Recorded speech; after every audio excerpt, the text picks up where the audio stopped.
married, so it's not just Odugbesan, it's Odugbesan Omede. I knew her.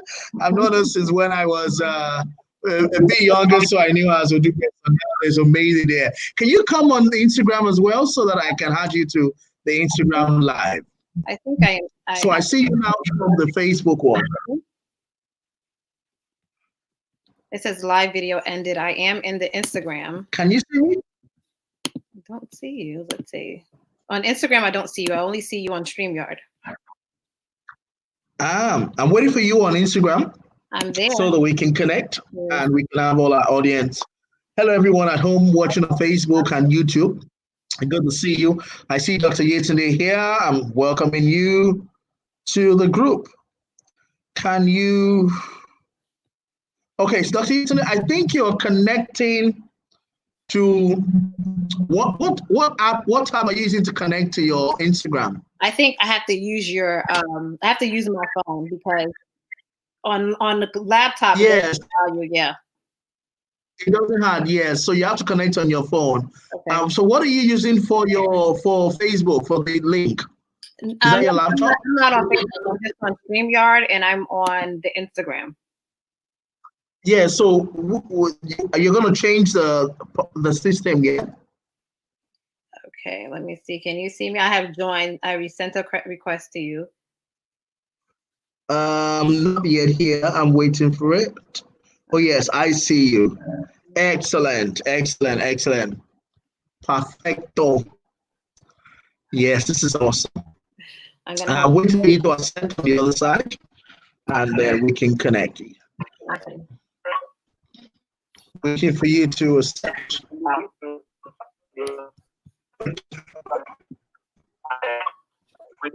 I think that's Okay, we're on. It's just loading. Can you hear me? I can't see you. Can you see me? I can see you. I can hear you, but I can't see you from there. I can see you. I don't know. That's weird. Let me see. Okay, let me try again. I see you on the YouTube and Facebook, but I'm trying to connect to you. Thank you to all of you watching on YouTube and Facebook right now. We have a lot of viewers who are watching Dr. Yetunde Odugbesan Omede and myself from the Facebook and YouTube platform. More than even those who are watching from Instagram at the moment, but of course our Instagram is loading. I'm waiting for our followers to be here. After Dr. Odugbesan, we're going to have the special advisor to the governor of Lagos on agriculture, Mrs. Bisola Olusoya, and she's going to join us afterwards. We had a great time with Tosi Oshinowo, and now we're with Dr. Yetunde Odugbesan Omede. Doctor, I haven't seen you on the Instagram. Okay, I see you now. Let me add you now. Internet is, you're still unable to join. It's saying it's loading slow. I have no idea. Okay, I just waved at you. See, we're having trouble loading this video. Please try again.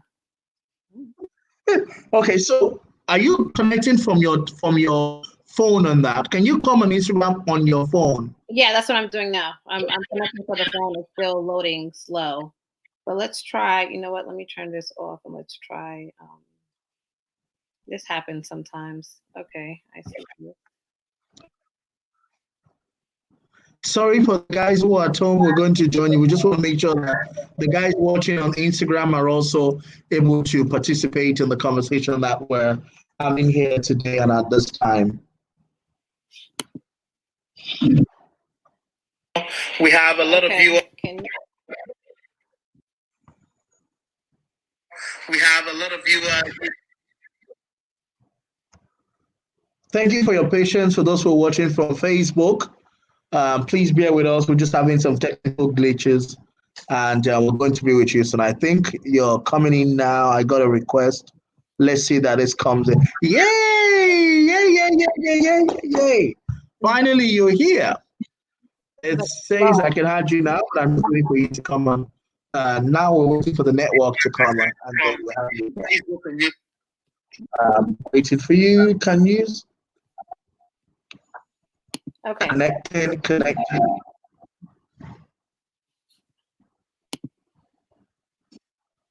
Is it Yes. good? Bingo. Okay, perfect. Very good. Hello, everyone. Hello, viewers. Hello, friends, families, loved ones. Thank you for coming to this special edition of CovInspiration. Today is our Women's Series. We have three powerful, influential women on the show. We've had Tosin Oshinowo, one of Nigeria's most celebrated female architects. We now have a professor of global politics and development, who is also an author. She just released a new book, Professor Dr. Yetunde Odugbesan. Amazing. Thank you so much for coming on the show yesterday. Thank you so much. Thank you so much for having me. I think we go, a ways back in terms of how we know each other, and we've always been sort of following each other, our progress and our development. And I'm happy to join you today. Excellent. So one of the first things, I've known you for many years, so I've always seen the passion of how you've evolved over the years, and you've stayed relevant and you've reinvented yourself in a lot of things, and now you're at the forefront of global development advocacy and all of that. What's your driving force? And what's the inspiration behind your actions and your progress and your new advocacy? I would say that even as a young girl, I've always had a vision for my life.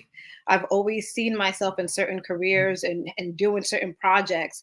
And that vision has been my GPS. It has been my roadmap.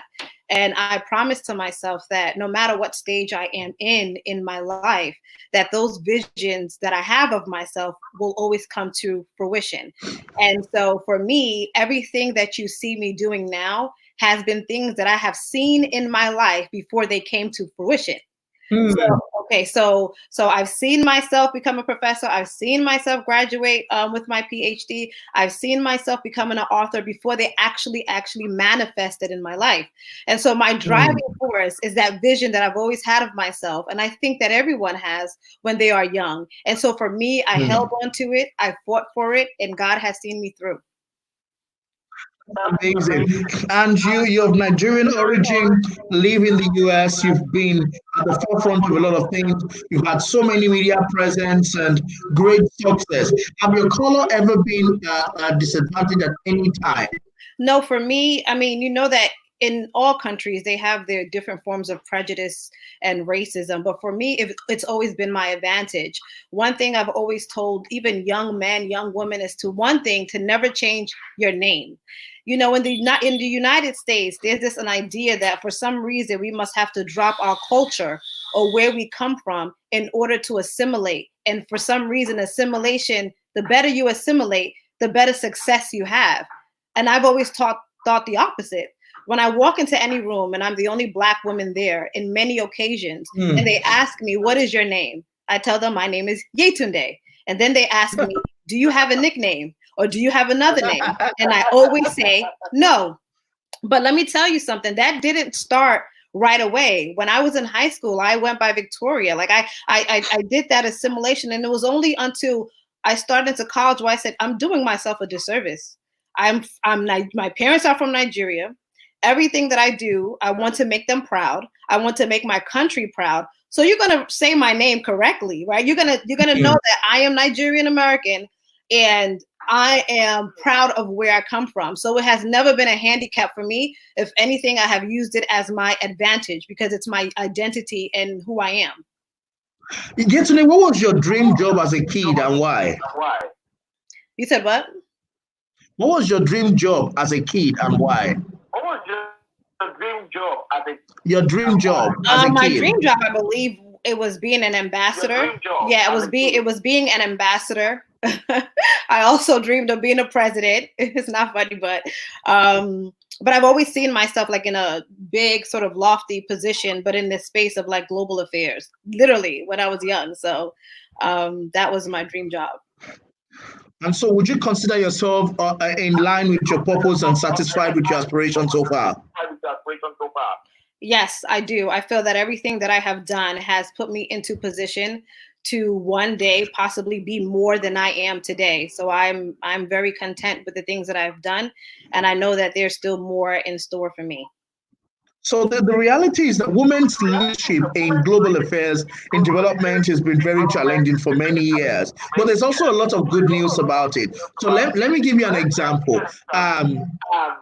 There's a data that says that the top 5 countries managing coronavirus issues very well are countries run by women. Yeah, What's your perception about that? Any comment on that? I think also women have a different way of seeing issues. I believe they can be more empathetic in terms of seeing issues in a certain way. There's a way to make policy that is not only just for a specific group in the population, but policy that affects the real critical needs of everyone in the population. So for me, I believe they pull from that space when they're making decisions that sometimes men don't pull from. I think men, in terms of making policy that has to do with maternal care, making policy that has to do with equal pay, things that actually women are faced with, right? They are going to possibly seek advisement from a woman or someone who's in that field, but that may not necessarily be their top priority. I think women have the ability to look at different priorities that affect a spectrum of people in the population and do their best to sort of achieve that. And I think it's quite different. And I always say that, they always like to say women are more emotional. Would you trust a woman when we have to go to war? The idea is not about gender specific. It's about quality. It's about competence. It's about your education and your experience. So let's take gender out of it. I think these individuals are good at what they do, irrespective of their gender.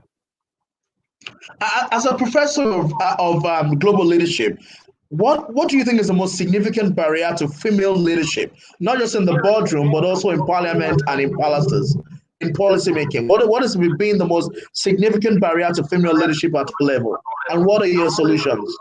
I think look, we live in a patriarchal society where when we look at leadership, just historically, leadership has been primarily run by men. Okay, so when we come from kingdoms, when we come from just looking at the trajectory of political history, there have been, of course, many countries, and the United States including one, and Nigeria including one, who has never had a female as a president. And again, that centers around the notion and the construction of how we see and view women. Many people view women that women should stay in the house. They should take care of their families and their children. They can possibly contribute to the household. But when you're trying to now, in the quote unquote, step into a man's role, they try to, in a sense, check you. But like I always said, when you have the qualifications, right? And when you have the competence, and when you can lead well, let's take gender out of it. Give women the ability who have the qualifications and the leadership capabilities to lead. And I feel as though once we start moving away from the idea of a place of what a woman should be and open our minds to see that, look, there are individuals who are smart, they're competent, they have great qualifications. Why are we putting a barrier in front of them leading? And look, in Nigeria, in that cases, we have godfatherism. Again, we have sexism, we have patriarchal norms that you see in also different countries. So it's just not Nigeria peculiar, but this is a global issue and a global problem that women are trying to sort of break down that barrier to. And hopefully we will continue to see more women in parliament. Kudos to Rwanda that continues to put women in parliament at a great rate, and other countries who see the advantage that women bring to the table. Do you feel pressured as a woman to perform better than your male colleagues, or in a space that you operate? Do you feel that you have to do more than your male counterpart just because you don't want to fail your generation? Because many times they say that when the like women issues and gender issues is the same thing with youth issues. So, for example, if a young person fails, they blame the whole generation of young people and say, "See, don't put many young people in politics. They're not ready for leadership. They don't know what they're doing." The same thing when a woman fails, they blame the whole generation of women for the failure of one woman. Do you feel under pressure because of that to do more, to be more careful, to pay a higher price because you're a woman? I don't feel that I'm in competition with my male counterparts. I feel that I do what I do best, and that is oftentimes seen in my result. However, oftentimes I do have to bring to light when I do see that even in the universities where the hiring of male professors are way more than females. And I know that we have qualified female candidates to be professors, to be tenured. And I do speak to that. So I oftentimes, it's not that I'm competing against them, but I'm opening their eyes to see things a different way. So I think that's a little bit of a difference. And like I said, when I walk into a room, I am in no competition with no man. I am in no competition with no woman. The only person that I'm worried about is ensuring that I do my best, what is on my lap, to execute and to perform. That's my main concern.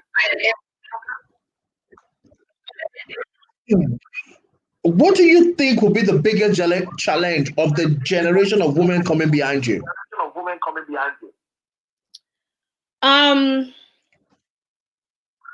I think the biggest challenge is coming into a system and not understanding that there have been things in place that are beyond you as a woman. Why I say that is because, look, in politics, we have those who come and do their job, and we have the reformers.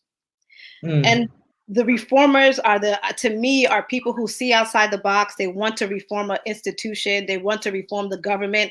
They come in with very grand ideas, right? And these grand ideas are meaningful.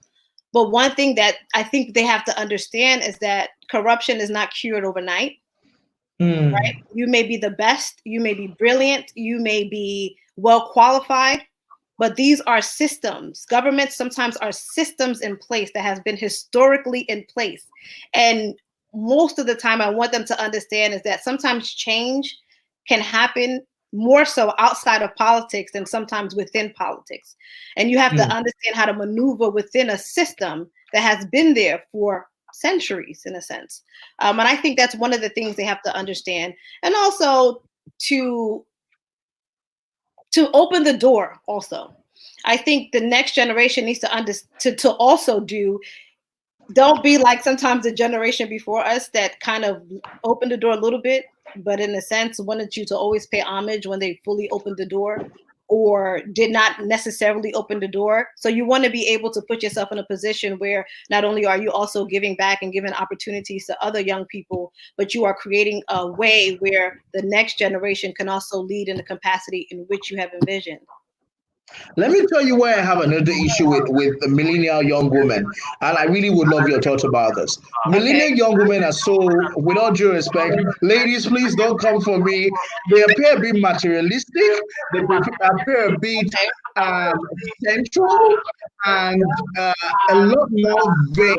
And so the millennial young generation of young ladies seem to be, I said seem to be, I may be wrong, less concerned about substance or value over long term. And so, looking for example, to go over social media, you see girls doing backside challenge, makeup challenge, and different things, and then very few women who are trying to build something.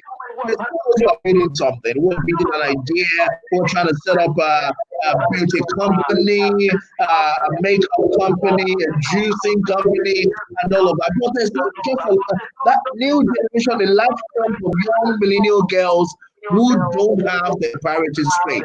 What is the problem, and how do we deal with this?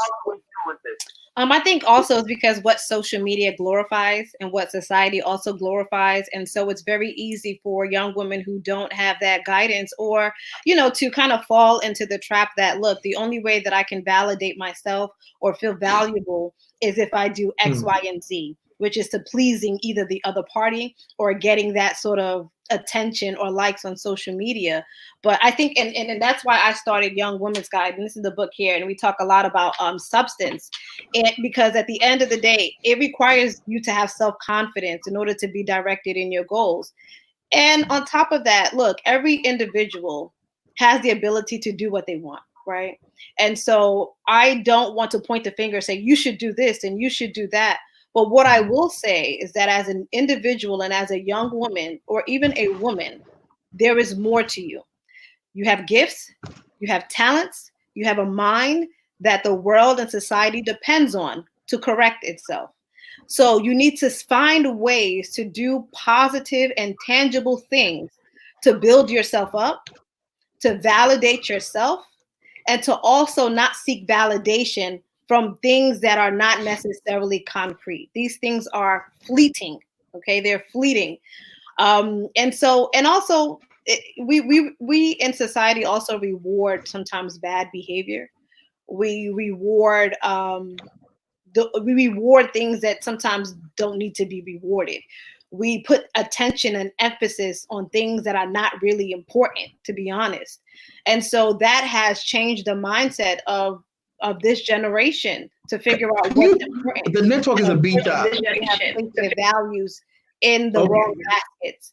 But I know with time, with good mentorship, with good outlets, hopefully every individual finds their gifts and talents and are able to use it in a constructive way. But please don't generalize all women. All women are not like that. It's just that these are the things you're probably being either shown on social media, depending on who you follow and depending on who you search, right? So we want to make sure that we don't make a generalization for all women, because all women are not like that. Absolutely. So what advice would you give to young women who want to succeed in the workplace? For young women who want to succeed is that, look, have your head on straight, know what you want to do, have a vision for your life, write it down and make it plain so that you can see it and it reminds yourself, and speak up. I think, look, if you are smart, if you are talented and you don't speak up, nobody knows anything. I always tell my students that. I have students who sit in the back of the class, right?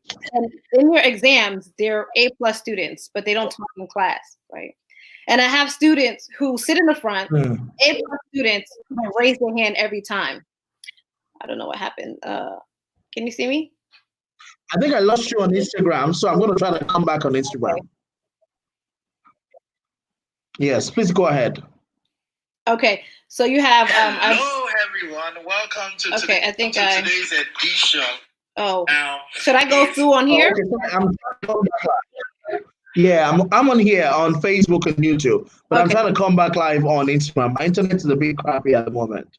Yeah. But we can keep talking on Instagram. Yeah. Okay, so I'm listening to you. Okay, so one of the things is that your question was in terms of what can women do to succeed in the workplace. One of the things is speak up, have a goal in mind, have your aim in mind, be specific about the roles that you want, and ask questions. If there's someone who you know may have answers or be better to guide you, or where you're able to get more information on what you want to do and become, please do that. I always said what is unheard of and what is unsaid is unaccounted for. So don't be one of those employees or individuals who are in the back of the class, but you have it in your mind, but you don't speak up, right? People remember those who speak up and who are able to vouch for themselves and are able to speak up for themselves and probably even speak up for others. So use your voice. It's something that is God given to you, and find your voice, okay? That's one of the most important things. Growing up and going through school, going through different positions, I sought out people who I felt could guide me in different ways. I got all of the information that I needed, and I positioned myself and proceeded. So you need to be able to do that. You can come back on Instagram now. Okay. I think I'm back on Instagram now on your other phone. So while you're doing that, I also want you to tell us about your new book. Okay, so my new book, it's Balance. I don't know if you can see it. Balance. Okay. Request. I don't know if I see from here. Hold on. I just sent you a request. So this is my new. Okay, I see that. Okay. Okay. So I'm just waiting for this to load. Okay, so it's connecting. Okay. Yes. All right. So my new book is called Balance. Okay, this is my new book, Balance, and balance is literally about. It's called Balancing Life, Love, Family, Career, and the Pursuit of Your Dreams. And as I've gone through the many stages in my life, being married, having 2 kids, being a career woman, a professor, and more. One of the things that people always ask me after speaking was, how do you balance everything? Men and women would ask me that question.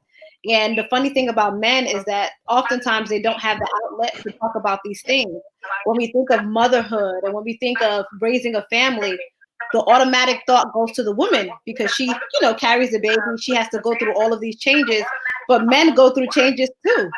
Just by looking at my husband, I mean, being a father, being a businessman, he has some of the same roles that I have, but that conversation never comes up with a man. And so in this book, I talk about balance, and I sort of look at it from a male and female perspective. So it's a book for men and women, and it's literally about balancing our lives and how our lives, when we're out of balance, what does that look like?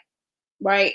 And so it was a really great book. It touches upon a lot of things: spirituality, religion, marriage, children, businesses, life, career, passion projects. So I think it's a very, very, I mean, I wrote the book, but I'm just saying, I may be tooting the book a little bit. I think it's a really good book in this new age, in this new dawn that we're going into.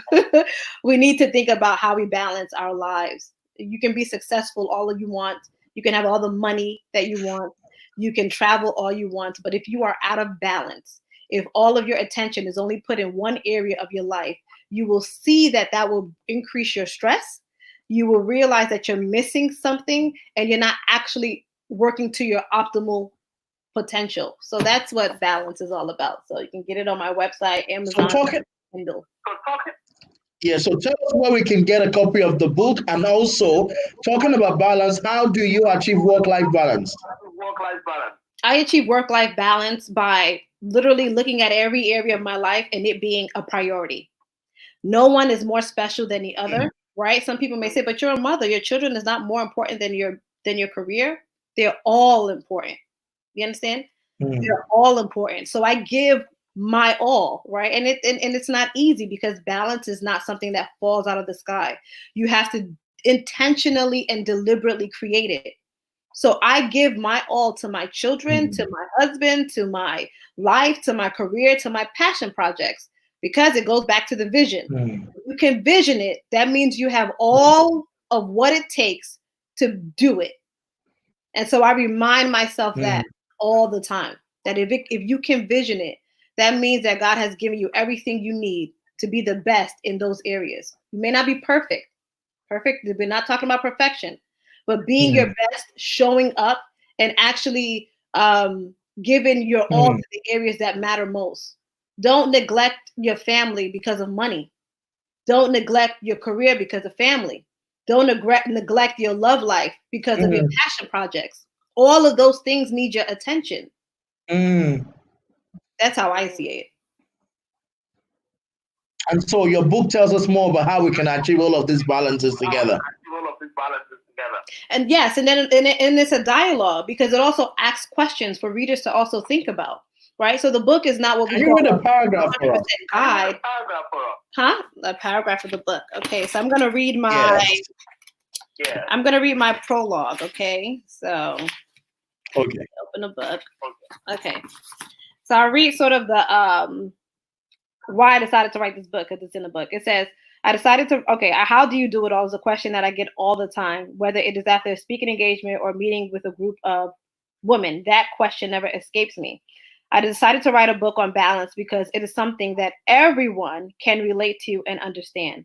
What surprised me that during my 3-year journey of writing this book, I started to notice that men too had questions on how to balance life. But for some reason, I seemed to listen more to women than actually questions of men. Maybe because I considered myself a woman and a woman's advocate and champion, I unconsciously prioritized their questions over those brave men who waited just like others to speak to me after an event. While writing this book, I have reflected on many questions that men courageously asked me, questions on life. And I say courageously because we live in a society that teaches boys and men to suppress their feelings. Not only would women ask me questions about leadership, balance, mentorship, and career choices, but men from all ages and backgrounds ask me the same questions and discuss their pressing needs and concerns with me. I realized that men also secretly battled with the many worries and fears that women had about life and needed to have conversations about the same issues. So no matter the age, your geographic location, religion, culture, age, or sex, we are all trying to prioritize the things that matter the most to us. But we seemingly somehow can't escape the feeling that we fall short. So in your journey of life, how do you see balance? How do you experience it? Is balance real? Is it fleeting? There is so much to unpack about it in this word called balance, and I plan to unpack it in this book. Wow, thank you so much. Thank you so much. What is your final advice to everybody listening to this? Of course, in addition to them going to get a copy of the balance book. In addition to getting a copy of the balance book, I understand wholeheartedly what everybody is going through with this whole pandemic and COVID-19 situation. The whole world is on lockdown. Things are not easy for everyone. But one thing I always know is that, look, bad days don't last forever. And that we will all sort of, in a sense, see each other on the other side, healthy, happy, and whole. And while you my internet keeps fluctuating, start to realign your life and put in place the things that matter the most, so that when you are now able to walk out your doors like we used to and go back to the new normal, the new normal, like it is going to be, I want you to come out of it, a little bit more reflective. And putting things I have to go back live that matter most. So that's my message to everyone. Sorry guys, if you're watching this, we're having a bit of internet challenge. I'm hoping that my guests will come back online and then we can wrap up this conversation. Mm-hmm. Also on the other platforms. Please bear with us. Mm-hmm. Okay. Please bear with us. I'm not sure. I can't see her. I don't know if you guys can still see her from your side. I think I lost connection on both sides. Oh, I just did, but she didn't. Okay, you're back. Okay, sorry. Okay, did you give your final statement? I did. Sorry, I'm not yet. Okay, now I'm live. Oh my God, I missed that. I did. Okay, I'm live now. Thank you so much, Mrs. Odugbesan Omede. Thank you for your time. Thank you for your advice. Thank you for your counsel. We love your work and we celebrate you and we thank God for your life. And thank you for being my sister all these years. Thank you for always being there. We're seeing that on national television now, on social media now. Thank you so much and God bless you. Well, everyone, please make sure that you go get your copy of Balance on Yetunde. What's the website again? www.dryetunde.com, and you can get it on Amazon and www. Yes, www.dryetunde.com. Yetunde.com. I don't know if I need to say it and on Amazon as well. Okay. Balance. Thank you so much. I'll be right back now with our special guest, our final guest for tonight. We'll have three powerful women today. The Tosin Oshinawo, Yetunde Odugbesan Omede, author, Professor of Global Policy and Leadership. I had a major conversation with her about leadership, women in leadership, and about balance. And now I'm going to come on the show with the one and only commissioner for, special advisor on agriculture for Lagos State, Ms. Abisola Olusoya. I'll be back with Ms. Olusoya. Thank you so much, Yetunde. It's great to see you. Have a great day. Guys, I'll be back with the special advisor to the governor after this short break.